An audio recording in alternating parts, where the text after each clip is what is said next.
Shalom Bapak Ibu, kita bersuka cita hari ini karena Allah kita sungguh baik dan Dia Allah yang perkasa buat setiap kita. Dia sanggup mengalahkan setiap lawan-lawan kita. Dia Allah yang luar biasa. Amin Bapak Ibu.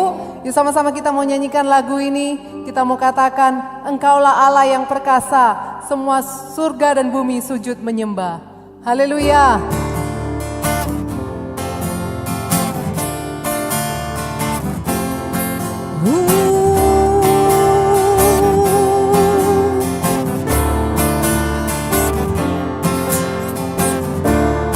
Bukan dengan kuat gagahku, namun karena kasih-Mu, Kau yang menebus nafsu jiwaku.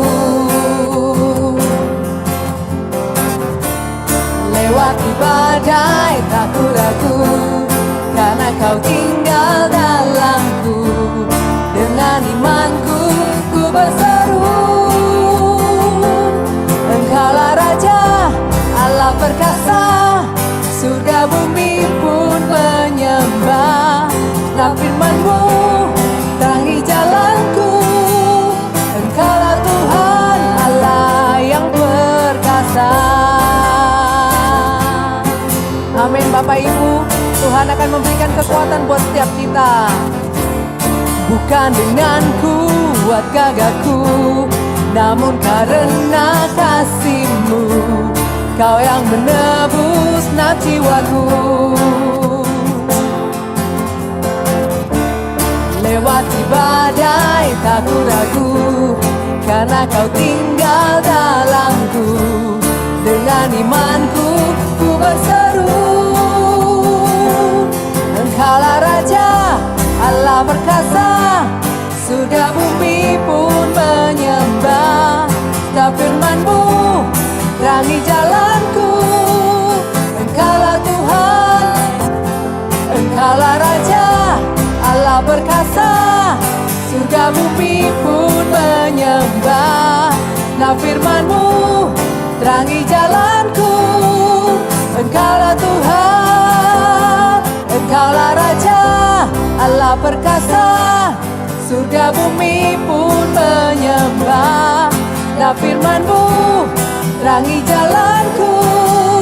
Engkaulah Tuhan Allah yang perkasa. Yesuslah Tuhan Allah perkasa. Yesuslah Tuhan Allah perkasa. Yesuslah Tuhan Allah perkasa. Engkaulah Raja, Allah perkasa. Surga bumi pun menyembah. Nah firman-Mu terangi jalanku. Engkaulah Tuhan, Engkaulah Raja, Allah perkasa. Surga bumi pun menyembah. Nah firman-Ku terangi jalanku. Engkaulah Tuhan Allah yang perkasa. Engkaulah Tuhan Allah yang perkasa. Amin. Betapa kami bersyukur Tuhan akan segala kasih-Mu, akan kebaikan-Mu Tuhan dalam hidup kami. Biarlah hati kami ini, mata kami Tuhan, hanya tertuju padamu. Kami mau Tuhan menyembah Engkau, meninggikan Engkau Tuhan, Allah dan Raja kami. Engkau Allah yang layak disembah Tuhan. Kami mau Tuhan, di dalam hidup kami ini Tuhan, hanya Engkau saja yang hadir, hanya Engkau saja yang bekerja Tuhan. Dan biarlah lewat pujian dan penyembahan kami ini Tuhan, kami mau naikkan padamu Yesus Allah kami yang hidup. Haleluya.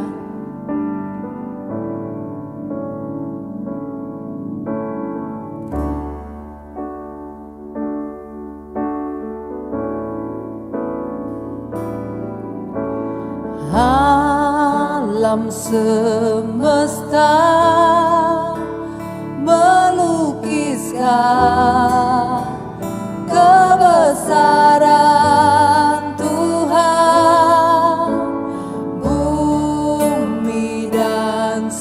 surga menyanyikan kemuliaan namamu. Hosana,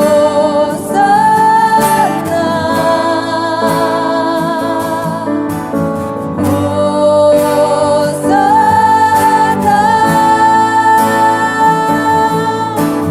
layak dipuji disembah. Kaulah yang bertahta dulu, sekarang dan selamanya. Raja atas segala raja, namamu besar termulia.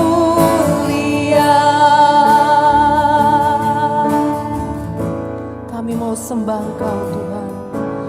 Alam semesta melukiskan kebesaran Tuhan. Bumi dan surga menyanyikan kemuliaan namamu. Hosana,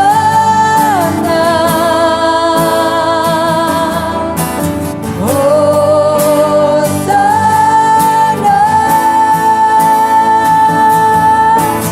layak dipuji disembah.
kami ini Tuhan. Kami mempersembahkan bagimu Tuhan. Tubuh, jiwa, dan roh kami ini Tuhan. Hanya bagi Engkau Yesus, Allah kami yang hidup. Allah kami yang luar biasa. Allah yang telah mengasihi kami dengan kasih-Mu yang begitu besar Tuhan. Terima kasih Yesus, terima kasih Tuhan. Hanya Engkau yang layak untuk terima segala pujian, segala syukur, segala sembah kami Tuhan. Segala kemuliaan Tuhan hanya bagi Engkau Yesus. Hanya bagi Engkau Yesus. Kau yang layak. Kau yang layak. Kau layak disembah di dalam roh dan kebenaran. Kau yang layak. Kau yang layak. Kau layak disembah, ditinggikan untuk selamanya. Kau yang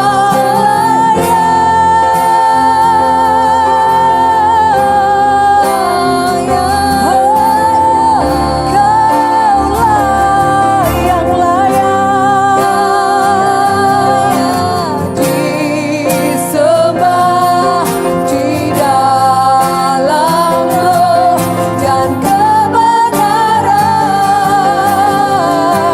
Kau yang layak disembah.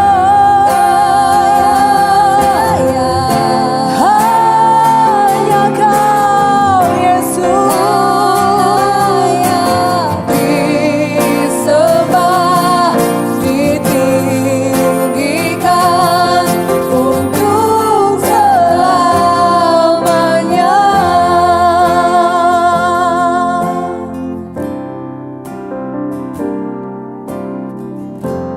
Ku hidup karena anugerah-Mu. Ku hidup karena kasih-Mu. Kaulah sumber kehidupanku. Kami mau selalu hidup untuk menyembah-Mu Tuhan. Ku hidup untuk menyembah-Mu. Ku hidup untuk menyenangkan-Mu. Kaulah pusat penyembahanku. Kau yang layak. Kau yang layak. Kau layak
Segala pujian dan hormat kami hanya bagi-Mu Tuhan.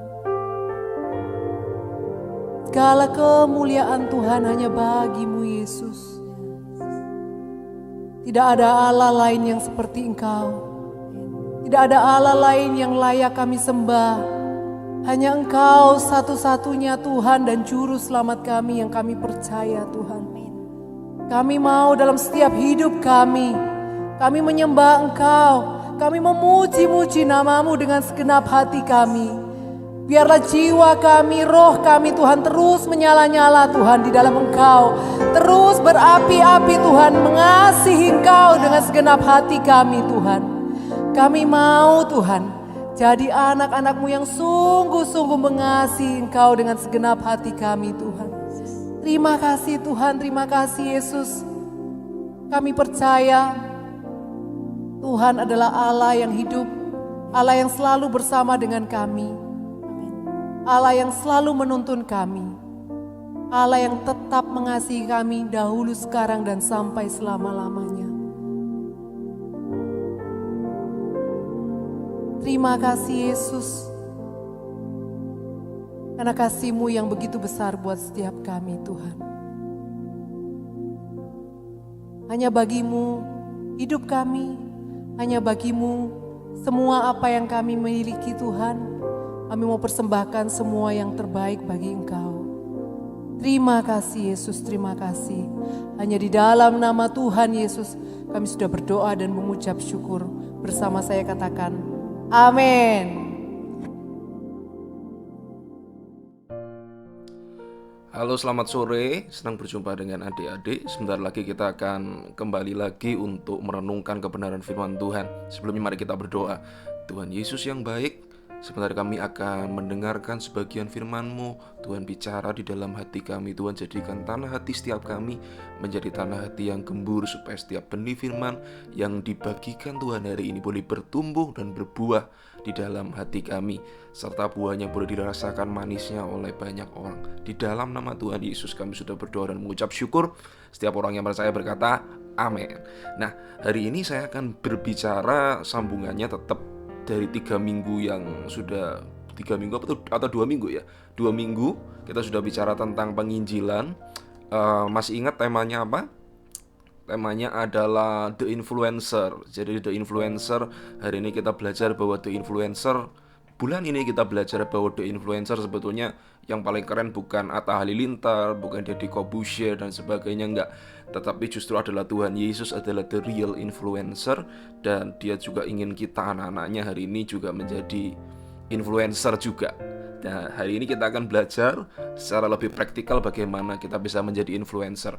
Nah, hari ini saya kembali pakai baju kostum sepak bola. Kali ini saya pakai Persebaya. Kenapa Persebaya? Ya karena barusan ini ulang tahun.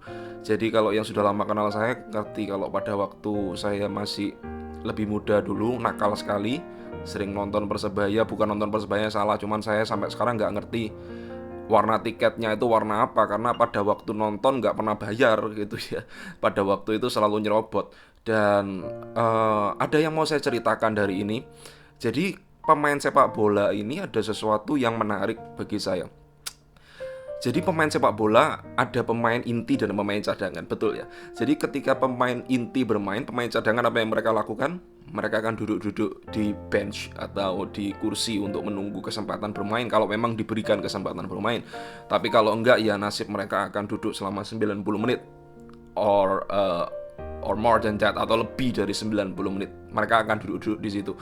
Pertanyaannya begini, orang-orang yang duduk-duduk tadi itu kira-kira gajinya tetap dibayar nggak? Tetap dibayar, mereka digaji dengan penuh. Tetapi masalah buat mereka ketika mereka satu musim, jadi biasanya dari bulan Juni, Juli sampai kemudian tahun depannya, mereka pekerjaannya hanya duduk dan makan gaji buta terus. Mereka bisa stres dan mereka bisa merasa bahwa telepon ke agennya dan kemudian mereka minta untuk dipindahkan klub. Mereka nggak niat lagi untuk ada di klub tersebut. Why is that? Kenapa kok seperti itu? Padahal bukankah enak ya makan gaji buta ya. Temannya yang lain keringetan, temannya yang lain harus kena tackling, ada resiko kakinya patah dan sebagainya. Sementara mereka hanya tinggal duduk-duduk dan kemudian at the end of the day, pada saat gajian, hooray, mereka juga dapat gaji yang sama. Mungkin berbeda amount-nya tapi juga gajian gitu loh. Dan cukup untuk Anda dan keluarga Anda. But the problem is kenapa mereka stres seperti itu? Karena mereka tidak merasa mereka memberikan sumbangsi apapun. Demikian juga banyak orang-orang Kristen hari-hari ini bertanya, kenapa ya saya ini kok jadi orang Kristen setelah sekian lama, saya ini kok ogah-ogahan. Saya ini jadi orang Kristen lama kok saya ini sudah tidak niat lagi jadi orang Kristen. Artinya ya saya datang ke gereja, apalagi saat ini tidak bisa ke gereja, ya glory haleluya. Saya cuma nonton di YouTube dan kemudian saya bisa nonton sambil tiduran dan whatever. Orang lain nggak ngerti itu. But God knows gitu ya, tapi Tuhan tahu. Peringatannya seperti itu. Kenapa kok tambah lama tambah lemes, tambah lama tambah lemes, tambah lama tambah males? Sama fenomenanya seperti pemain-pemain yang hanya ada di bench sepanjang waktu. Mereka membutuhkan yang namanya sumbangsi. Mereka membutuhkan apa yang namanya aku pingin memberikan sumbangsihku kepada sesuatu yang aku hargai. Nah, banyak orang Kristen sebetulnya mereka sedang duduk-duduk di bench dan mereka nggak sadar tentang hal itu. So, saya sarankan kalau kamu hari ini, kamu termasuk orang-orang dan di rumah gitu ya, kalau memang kamu merasakan hal itu, kamu dengarkan baik-baik. Saya akan berikan clue bagaimana cara bikin kamu jadi on fire lagi melalui apa yang akan kita bahas hari ini. Saya akan baca ayat pertama dari Lukas 19 ayat 1-10. Ini adalah sebuah cerita yang sudah sangat terkenal. Sakeus pada waktu dia bertemu dengan Tuhan Yesus. Saya akan bacakan dan kemudian saya akan berhenti dimanapun dan kemudian kita akan membahasnya. Yesus masuk ke kota Yeriko dan berjalan terus melintasi kota itu. Di sana ada seorang bernama Sakeus, kepala pemungut cukai, dan dia seorang yang kaya. Ingat, pemungut cukai adalah musuh masyarakat karena mereka dianggap berkhianat daripada orang-orang Yahudi, karena mereka berpihak kepada orang penjajah, orang Romawi, dan mereka mencekek leher dari orang-orang sesama mereka sendiri. Jadi mereka dibenci, mereka punya musuh double gitu ya. Orang Romawi nggak suka sama mereka, demikian juga dengan orang Yahudi. Ia berusaha untuk melihat orang apakah Yesus itu gitu ya. Yesus itu modelnya kayak gimana. Dia pingin tahu bagaimana Yesus itu. Tetapi ia tidak berhasil karena orang banyak, sebab badannya pendek. Maka berlarilah ia mendahului orang banyak, lalu memanjat pohon ara untuk melihat Yesus yang akan lewat di situ. Yesus akan lewat di situ, pinter juga dia ngerti tracknya Tuhan Yesus. Kira-kira nanti bakal lewat ke sini. Cerdas dia ya. Ketika Yesus sampai di tempat itu, ia melihat ke atas dan berkata, "Sakeus, segeralah turun, sebab hari ini aku harus menumpang di rumahmu." Lalu Sakeus turun dan menerima Yesus dengan sukacita. Tetapi semua orang yang melihat hal itu bersungut-sungut, katanya, "Ia menumpang di rumah orang berdosa." Kira-kira semua orang yang sedang nyinyir ini siapa? Orang-orang yang menjadi pengikutnya Tuhan Yesus gitu ya. Orang-orang yang beneran merasa bahwa ya kita ini layak untuk berjumpa dengan, pada waktu itu mereka pikir Yesus adalah nabi, kita layak untuk berjumpa nabi yang namanya Yesus. Tetapi bagi Sakeus, dia merasa gak cukup layak dengan itu. Bahkan dia akan mengambil jarak aman dari Tuhan Yesus, sehingga dia bisa menjadi spektator, hanya menjadi seorang penonton, dan dia gak akan merasa terzolimi dengan kehadirannya Tuhan Yesus. Bahasanya seperti itu mungkin. Tetapi orang-orang banyak yang merasa bahwa dia pantas untuk Yesus, dia melakukan sebuah nyinyiran-nyinyiran yang sebetulnya gak perlu gitu ya. Orang-orang banyak ini mendakwa Yesus gitu ya. Yesus, kenapa sih kok lu baik banget sama dia? Yesus, kenapa sih kok kamu bikin masalah sama dia? Kamu bukan bikin masalah, kenapa sih kamu kok mengadakan perdamaian dengan orang suci? Kamu gak tahukah kalau orang ini adalah musuh masyarakat, dan kamu adalah part of the society? Seharusnya kamu juga memusuhi orang ini dong. Seringkali kita suka ngatur-ngatur Tuhan Yesus seperti itu. Oke. Berikutnya, tetapi Sakeus berdiri dan berkata kepada Tuhan, ya ini, setengah Tuhan, setengah dari milikku akan kuberikan kepada orang miskin, dan sekiranya ada sesuatu yang kuperas dari seseorang akan kukembalikan 4 kali lipat. Nah, belum selesai Tuhan Yesus cangkruannya, belum selesai Tuhan Yesus itu makan gitu ya. Bahkan menu pertama barangkali belum disajikan oleh Sakeus. Sakeus sudah berubah. Sakeus sudah melakukan sesuatu yang benar. Dia sudah melakukan perubahan arah dalam kehidupannya. Ini luar biasa dari apa yang dilakukan oleh Yesus. Nah, saya akan berikan judul khotbah hari ini adalah The Sinner's Cafe gitu ya. Jadi kafe untuk para pendosa, kafe untuk para orang-orang yang memang dikenal sebagai orang-orang yang adalah quote-unquote adalah seorang kriminal.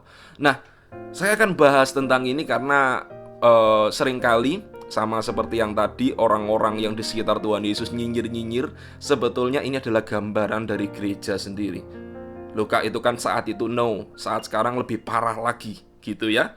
Saat sekarang jauh lebih menakutkan sebetulnya situasinya. Gereja menjadi klub yang begitu eksklusif, nggak ingin dimasukin orang lain, nggak ingin dimasukin bau yang lain, nggak ingin dimasukin tata cara busana yang lain, nggak ingin dimasukin suku yang lain. Jadi kita cenderung untuk menjadi orang-orang yang eksklusif. Waktu yang lalu ada seorang kawan yang sedang mengerjakan tugas akhirnya. Dia membahas tentang topik LGBT, lesbian, gay, bisexual, dan transgender. Sekarang ditambahi LGBTQ. Yang terakhir adalah question. Jadi dia bahkan nggak ngerti dia itu apa, dia itu siapa, nggak ngerti. Ada sebuah pertanyaan seperti bagaimana sih sikap orang Kristen sama mereka. Saya bicara sederhana saja. Saya bilang bahwa orang Kristen sangat menerima LGBTQ. Kenapa? Ada pertanyaan yang saya ajukan kepada dia karena kebetulan dia adalah orang Kristen.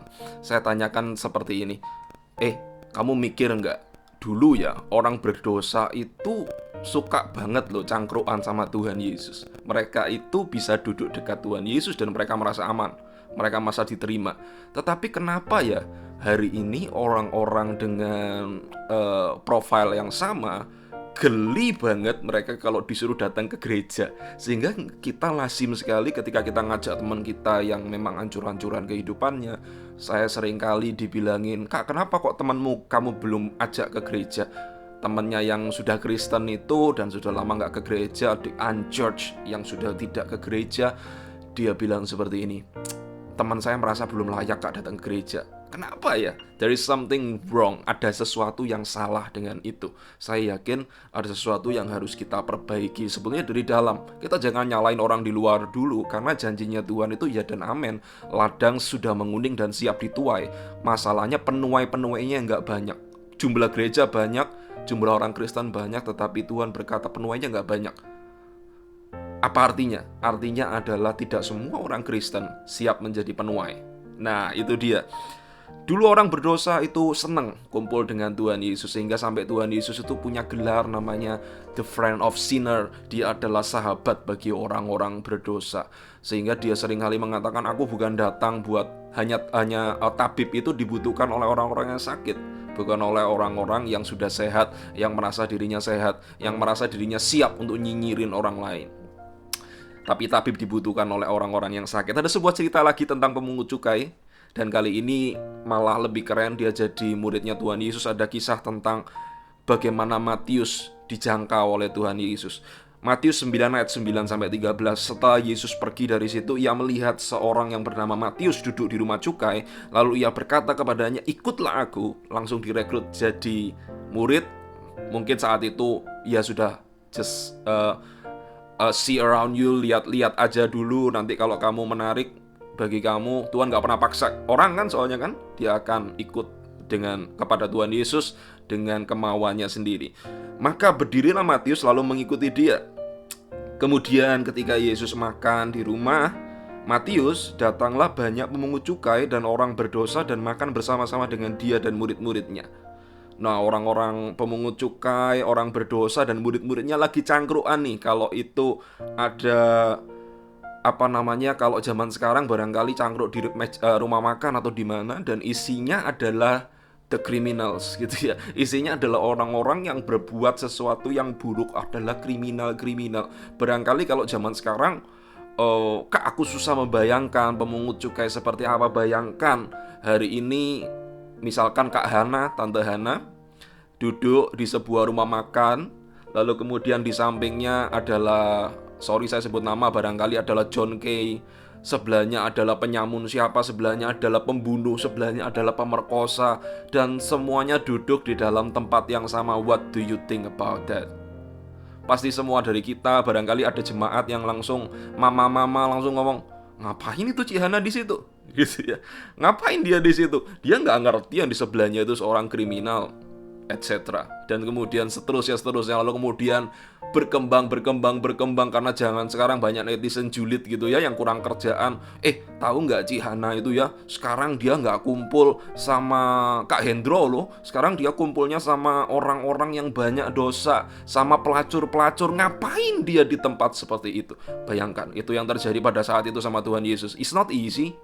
Dia adalah seorang rabi, dia adalah seorang guru agama, bahkan dia adalah Tuhan sendiri.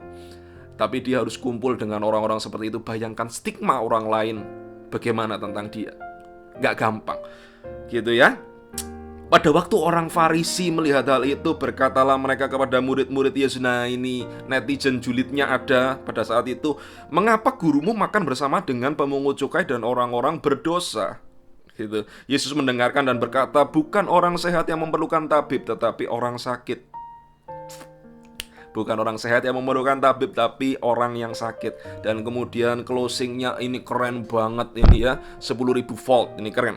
Jadi pergilah, dia usir orang Farisi tadi, dan pelajarilah arti firman ini. Yang ku kehendaki ialah belas kasihan dan bukan persembahan, karena aku datang bukan untuk memanggil orang benar, melainkan orang berdosa. Kenapa Yesus bicara seperti itu? Orang yang sedang ngomong di depan dia merasa bahwa dirinya adalah orang yang benar. Padahal di dalam Roma 3:23 dikatakan bahwa semua orang sudah jatuh dalam dosa dan kehilangan kemuliaan Allah. So that gak ada orang yang benar. Saya tidak benar sama dengan pembunuh-pembunuh itu, pemerkosa. Kita sama nggak benernya, kita sama nggak layaknya. Kalau saya bisa melihat diri saya lebih tinggi dari mereka, saya akan kehilangan kesempatan untuk mengasihi mereka. Seorang Mother Teresa berkata seperti ini, if you hate people, you don't have a time to love them. Jadi kalau kamu membenci orang, kamu nggak punya waktu untuk mengasihi dia. Ini menarik sekali, karena kita biasanya menghabiskan waktu untuk nyinyir dengan orang lain. Kita menghabiskan waktu untuk mencari kesalahan orang lain. Saya tulis seperti ini, jangan-jangan gitu ya, jangan-jangan, tapi saya berharap dan saya berdoa saya salah untuk DLC. Kita tidak mau menginjil, kita disuruh menginjil selama 2 minggu ini, kita dipaksa untuk menginjil. Ada yang sudah praktek? Saya yakin ada, tetapi ada yang mengeraskan hatinya, gua nggak mau praktek, emang gua pikirin gitu ya.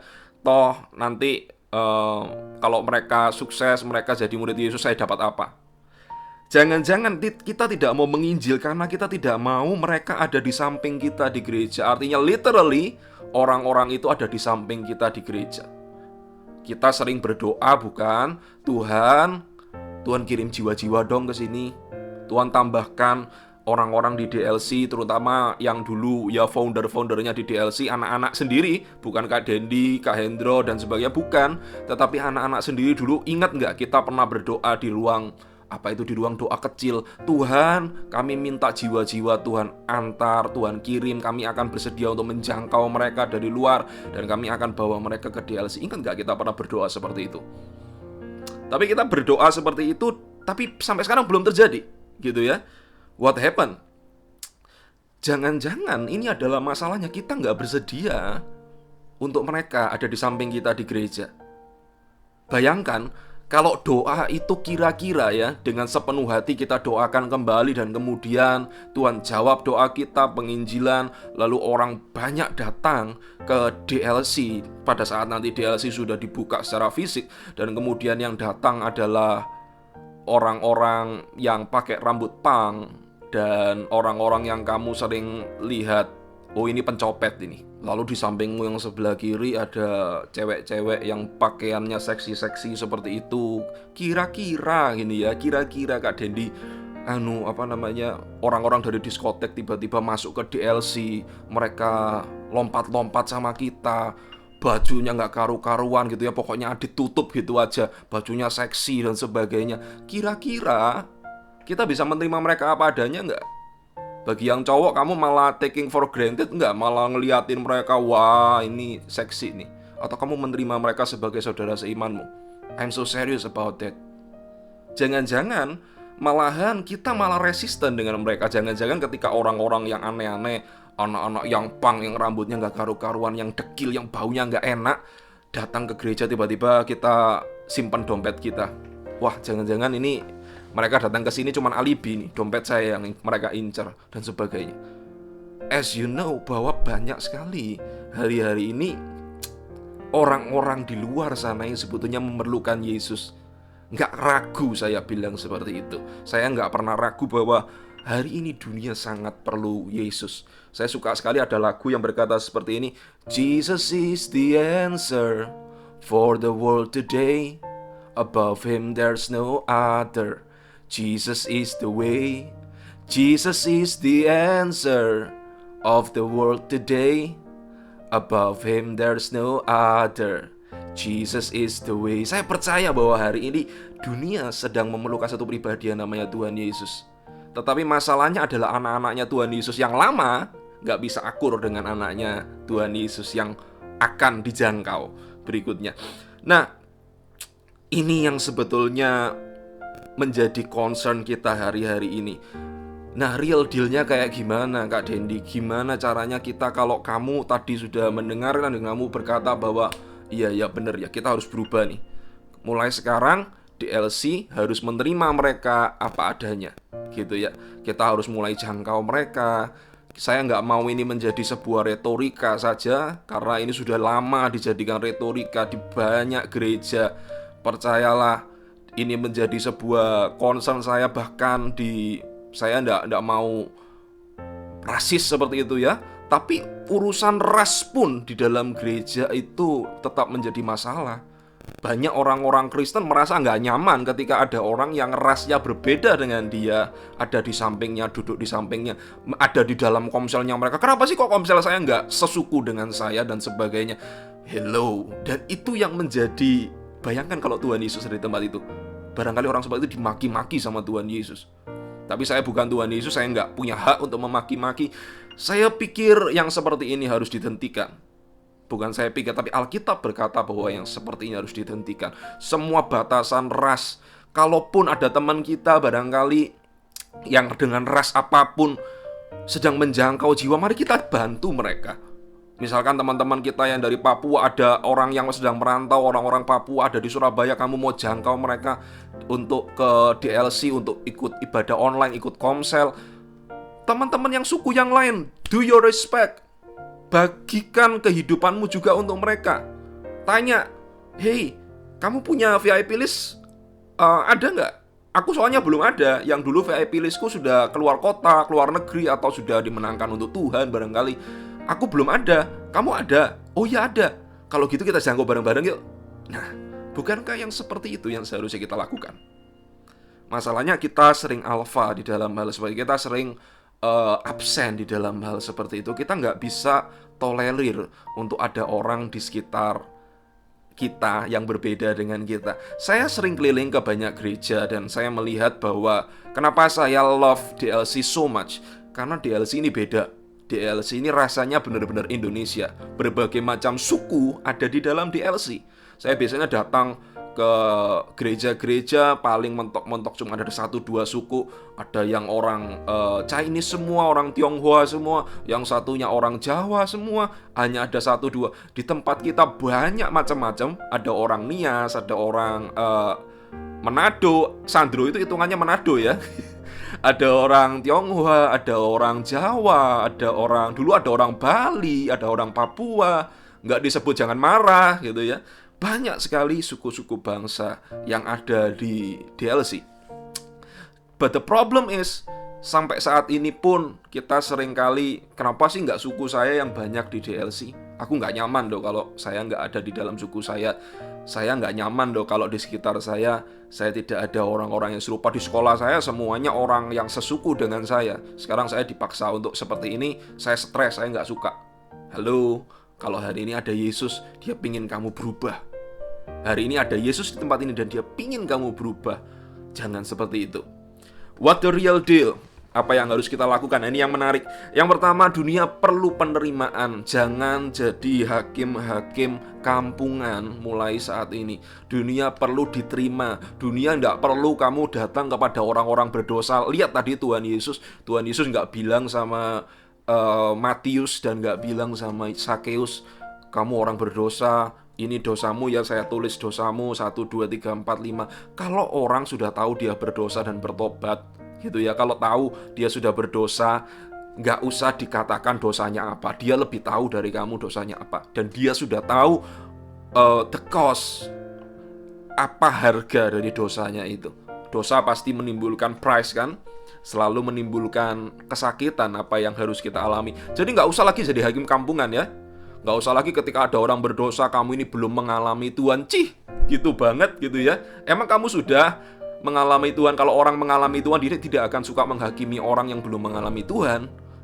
Kalau kamu sudah mengalami Tuhan, kamu nggak akan bilang orang lain, ya itu dia belum mengalami Tuhan. Ya sudah, aja saja dia mengalami Tuhan. Nggak usah di stamping seperti itu. Dia belum dapat kasih karunia Tuhan dan sebagainya, dia ini masih kambing kak, seperti itu. Ada. Sudah stop yang seperti itu. Stop menghakimi, nggak usah jadi hakim kampungan lagi. Start loving.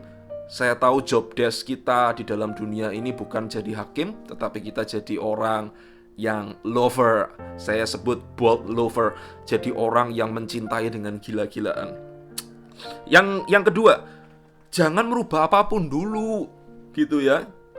Ada banyak, beberapa waktu yang lalu bahkan di gereja kita, ketika ada orang datang ke gereja menggunakan pakaian apa adanya, padahal dia adalah jiwa baru, atau dia itu tiba-tiba di dalam peribadatan kita dia main handphone karena dia nggak ngerti gitu loh, di dalam gereja harus ngapain, dia belum bisa enjoy seperti kita enjoy. Dan apa yang dilakukan? Ditegurlah anak ini gitu ya, nggak usah cari tahu namanya. Dulu di DLC ada seperti itu. Sampai pada akhirnya anak ini nggak mau datang ke gereja lagi. Saya nggak ngerti apakah karena ini atau akumulasi dari yang lain, saya nggak ngerti.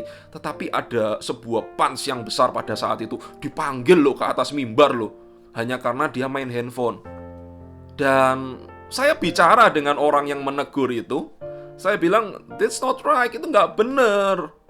Ini adalah jiwa baru, bagaimana? What you expect dari mereka? Mereka harus turuti cara kita untuk mengangkat tangan, mereka harus bernyanyi seperti kita bernyanyi, mereka harus berbahasa roh seperti kita berbahasa roh, mereka harus berpakaian seperti kita berpakaian. So, makanya saya suka banget, saya pakai baju sepak bola, saya pakai celana sobek-sobek, whatsoever. Mau ngapain lu? Mau ngapain? Mau ngusir saya gitu ya? Saya sering kali pelayanan juga saya pakai celana sobek-sobek, emang kenapa? Mau apa? Kalau nggak mau ya saya pulang gitu ya. Bukan karena saya songong atau enggak. Saya punya message bahwa kita nggak bisa menghakimi orang berdasarkan apa yang dia pakai. Nggak bisa. Kita mau terima mereka apa adanya. Seperti yang tadi, misalkan ada gadis-gadis, misalkan dia pindah dari diskotek datang ke gereja, tentu saja pakaiannya nggak karu-karuan. Kalau kita kaku-kakuan, ya kamu duduk di situ ya karena kamu akan mengganggu. Jadi kita ibadahnya di dalam, mereka ibadahnya di depan, supaya nggak mengganggu jalannya ibadah. No, mereka harus masuk juga dan mereka bisa berbaur dengan kita. Amin.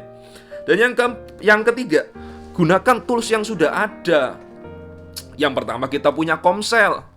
Pakailah Komsel dengan baik. Kenapa kok Komsel, Kak? Karena Komsel ini adalah alat yang sangat powerful sekali. Jadi kamu biasanya ada ngajak temanmu, aku nggak punya waktu. Yang pertama biasanya alasannya rumahku jauh dan sebagainya. Aku nggak punya transport.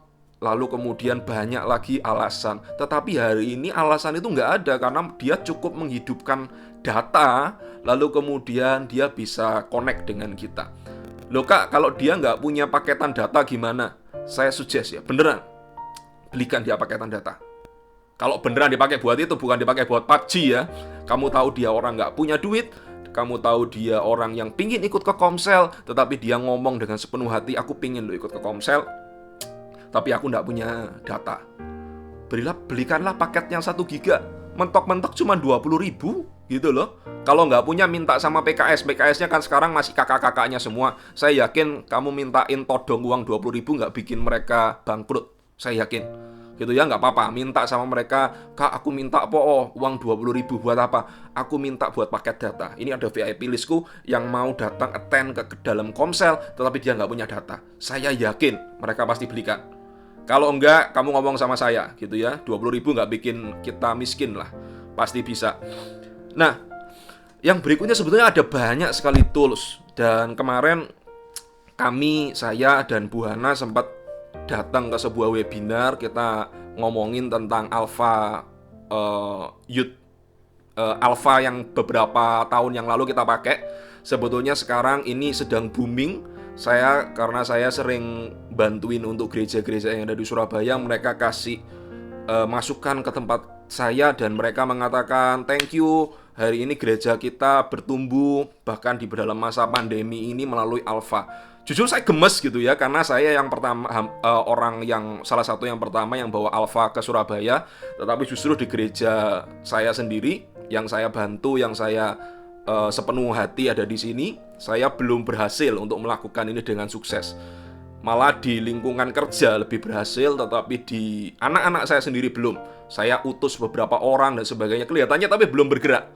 Nah, saya tantang kamu, apalagi yang alumni-alumni yang dulu pernah ikut Alpha. Kalau kamu memang beneran, Kak aku pingin Kak, kita bikin Alpha lagi yuk. Kita pingin bikin sesuatu yang berbeda, kita pingin bikin Alpha online lagi. Kamu hubungin saya. Saya nggak akan paksa-paksa, karena percuma. Orang nggak mau dipaksa itu kayak narik sapi mati, betul nggak ya? Narik sapi mati sakit gitu.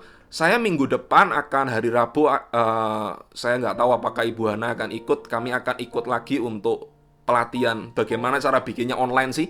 Jadi setelah hari Kamis kamu bisa bertanya kepada saya, Kak kita bisa sikat apa enggak nih gitu ya. Saya mau ngajak teman-teman saya untuk do Alpha.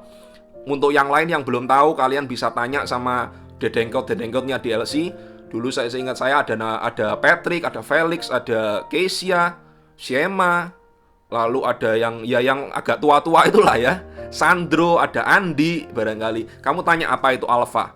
Dan hari-hari ini sebetulnya cara ini sangat berkembang, bukan hanya di Indonesia, di banyak negara. Kemarin saya ikut webinar, ada 800 orang yang ikut dan banyakan dari mereka sudah berjalan di dalam gereja masing-masing. Saya gemes gitu, saya marah juga. Loh kenapa ya saya nggak bisa lakuin, padahal saya adalah orang yang memulai ini di Surabaya, tetapi kok kenapa sekarang kita kedodoran sekali dengan ini. But I believe di masa depan kita bisa melakukan dengan lebih baik.